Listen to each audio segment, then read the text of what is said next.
महाभारत दुनिया का सबसे बड़ा महाकाव्य ग्रंथ है, जिसे भारत का सबसे ऐतिहासिक और दार्शनिक ग्रंथ माना जाता है। हिंदुओं के इस प्रमुख काव्य ग्रंथ को हिंदू धर्म में पंचम वेद माना जाता है। महर्षि वेद व्यास ने समस्त विवरणों के साथ महाभारत ग्रंथ की रचना की थी। हिंदू धर्म में मान्यता है कि महाभारत में उल्लेखित घटनाएं सत्य और प्रामाणिक है, लेकिन दुनिया में बहुत से ऐसे लोग हैं जो इसमें घटी घटनाओं को काल्पनिक मानते हैं।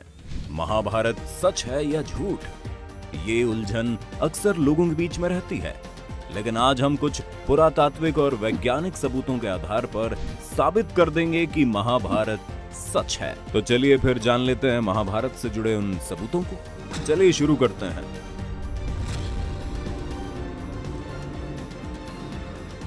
कुरुक्षेत्र की लाल मिट्टी। दोस्तों, ये तो हम सभी जानते हैं कि महाभारत का युद्ध कुरुक्षेत्र में हुआ था, जो आज भी हरियाणा राज्य में स्थित है। कहा जाता है उस समय तबाही ला देने वाले युद्ध में बहे खून की वजह से वहां की धरती लाल हो गई थी। पुरातात्विक विशेषज्ञ ने भी माना है कि महाभारत की घटना सच में घटी थी, लेकिन उस जगह पर लोहे से बने तीरों और भालों को जमीन में गड़ा पाया गया है, जिनकी जांच पड़ताल करने पर उन्हें 2800 ईसा पूर्व का बताया गया है, जो कि लगभग महाभारत के समय काल के ही बने हुए हैं। अर्जुन का चक्रव्यूह। आपने महाभारत में अर्जुन के चक्रव्यूह के बारे में तो सुना होगा, लेकिन क्या आप जानते हैं इस चक्रव्यूह का एक जिंदा सबूत आज भी मौजूद है? जी हाँ, हिमाचल प्रदेश के हमीरपुर जिले के 16 सिंगी धार के नीचे बसा राजनौण गांव एक ऐतिहासिक स्थल के नाम से मशहूर है। यहाँ पर पांडव अज्ञातवास के दौरान रुके थे।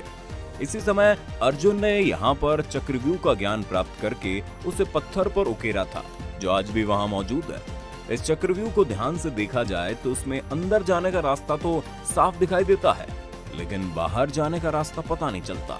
इस जगह को पिपलू किले के नाम से जाना जाता है, जो आज भी मौजूद है। ब्रह्मास्त्र और आज के न्यूक्लियर वेपन। महाभारत में आपने ब्रह्मास्त्र के नाम के भयानक अस्त्र के बारे में सुना ही होगा।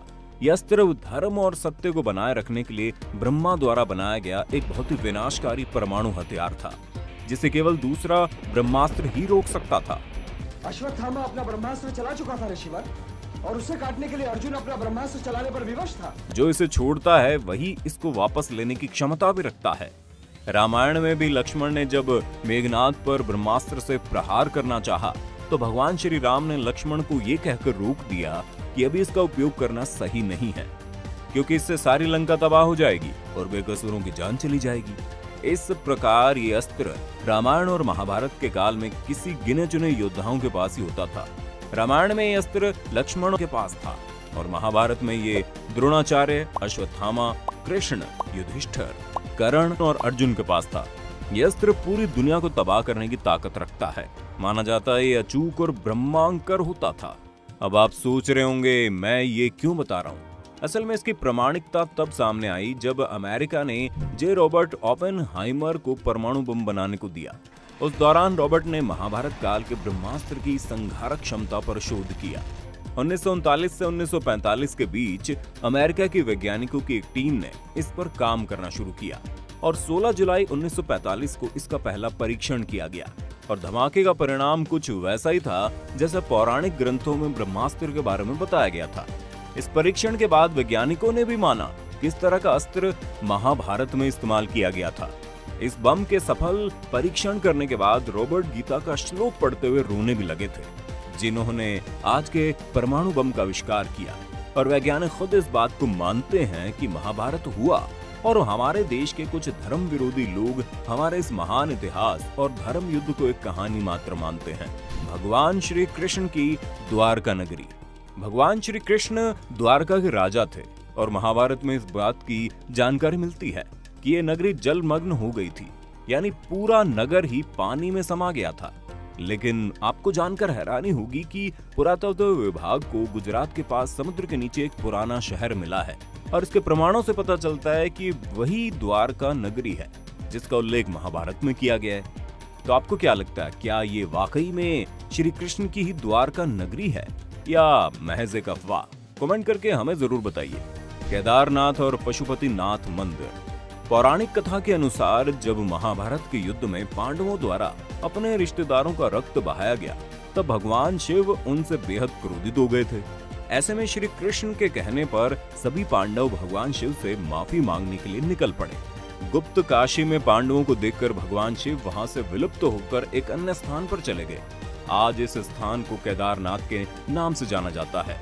शिव का पीछा करते हुए पांडव केदारनाथ भी पहुंच गए, लेकिन भगवान शिव उनके आने से पहले ही भैंस का रूप लेकर वहां खड़े भैंसों के झुंड में शामिल हो गए।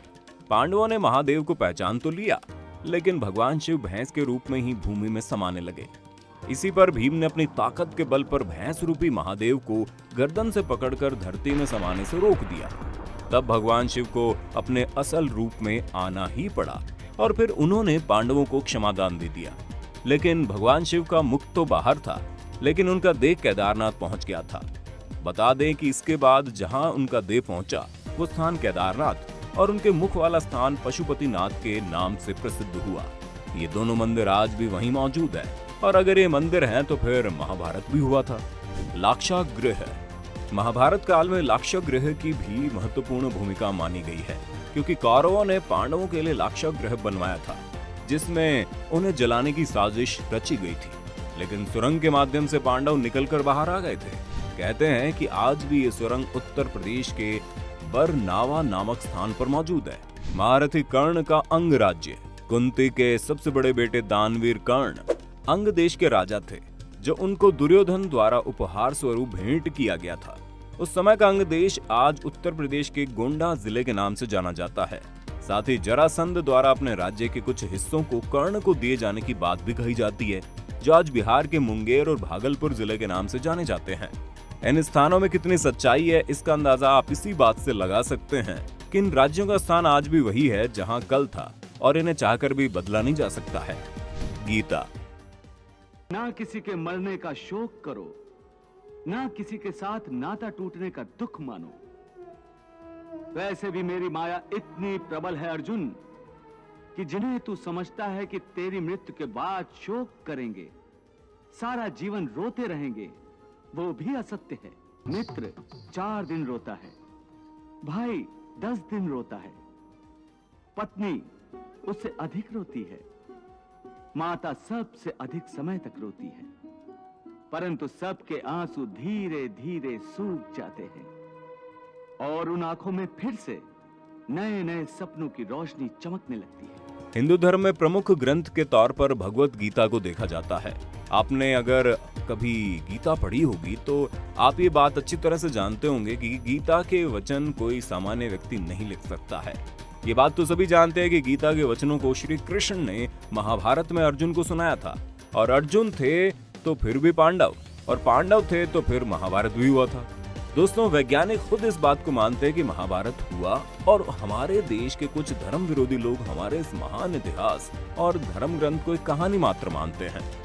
ये सबूत उन तमाम लोगों के लिए हैं जो इसे महज एक कहानी मानते हैं। आपको क्या लगता है, ये कहानी है या हकीकत? हमें कमेंट में बताइए। अगर आज की ये वीडियो आपको पसंद आई हो तो इसे लाइक करने के साथ साथ अपने दोस्तों और रिश्तेदारों के साथ शेयर जरूर कर दें। अगर आप ये वीडियो YouTube पर देख रहे हैं तो चैनल को सब्सक्राइब करके बेल आइकन दबा दें, और अगर Facebook पर आप ये वीडियो देख रहे हैं तो Facebook पेज को जल्दी से लाइक करें। फिलहाल के लिए इतना ही। अभी के लिए हमें दीजिए इजाजत। आपसे मुलाकात होगी अगले वीडियो में। शुक्रिया।